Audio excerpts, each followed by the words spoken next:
یہ تو صحیح احادیث بات ثابت ہے کہ ایک نہ ایک دن مسلمان جو توحید پرست ہوگا اپنے ایمان کی برکت سے سزا کھانے کے بعد بہرحال جہنم سے نکل کے جنت میں جائے گا.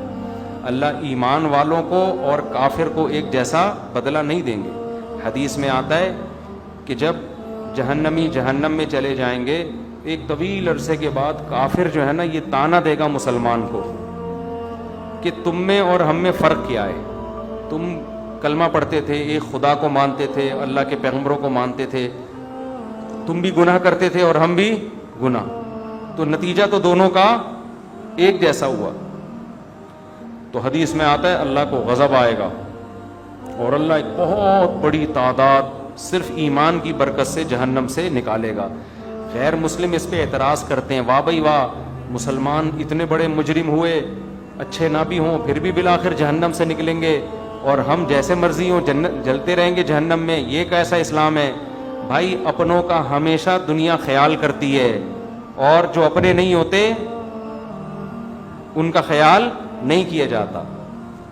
آپ بتاؤ نا, امریکہ کا کوئی بندہ پاکستان میں جرم کرتا ہے, امریکہ کہتا ہے ہمارے حوالے کرو, ہاتھ لگانے کی بھی اجازت نہیں ہے کیونکہ ہمارا نیشنل ہے, یہ ہمارا کلمہ پڑا ہوا ہے اس نے, ٹھیک ہے نا, تو غیرت جو بھی غیرت مند حکومت ہوگی وہ یہ کرے گی.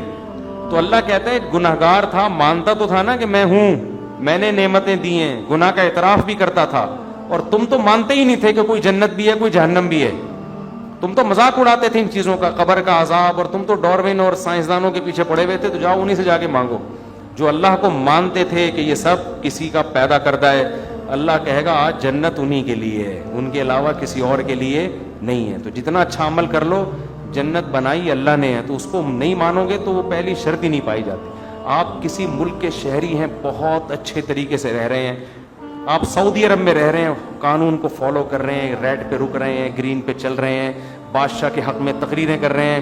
ایک دن کسی شرطے نے بولا تمہارے پاس اقامہ ہے یہاں رہنے کا؟ ہے بھائی. آپ نے کہا اقامہ تو نہیں, میں تو سرنگ بنا کے بارڈر کراس کیا ہے میں نے, اللیگل رہ رہا ہوں. کہے گا بھائی اللیگل نہیں ہوتا, آپ کتنے اچھے ہیں, نکلو یہاں سے. تو جو اللہ کو مانتا ہی نہیں ہے میرے بھائی, وہ تو نیشنل ہی نہیں ہے نا, اس کو تو قومیت ہی نہیں ملی ہے.